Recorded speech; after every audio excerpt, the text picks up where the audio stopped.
Kim Pao spotted sa sweet date sa LA. May clue sa King at Queen movie tarpaulin. Mukhang hindi lang simpleng date ang nangyari sa pagitan ni Kim Chiu at Paolo Avellino sa Los Angeles. Bukod sa nahuli silang magkasama sa isang intimate dinner, may isang nakakakilig na detalye ang pumukaw sa atensyon ng netizens, isang malaking tarpaulin na may titulong King at Queen na tila may kinalaman sa kanilang dalawa. Date o business meeting. Sa kumakalat na mga larawan, kitang-kita ang closeness at saya ng dalawa habang nasa isang restaurant sa LA. Hindi rin maiwasan ng fans na mapansin ang tila romantic at intimate atmosphere ng kanilang bonding moment.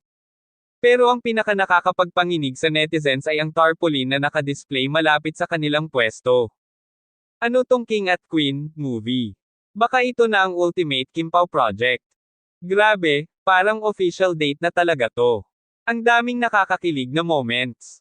Paolo and Kim, mukhang may surprise kayong paparating. Abangan namin yan. May bagong pelikula nga ba?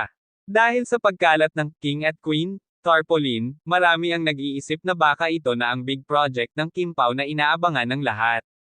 Matagal nang hinihiling ng fans na magkaroon ng major movie ang dalawa, lalo na matapos ang kanilang successful team-up.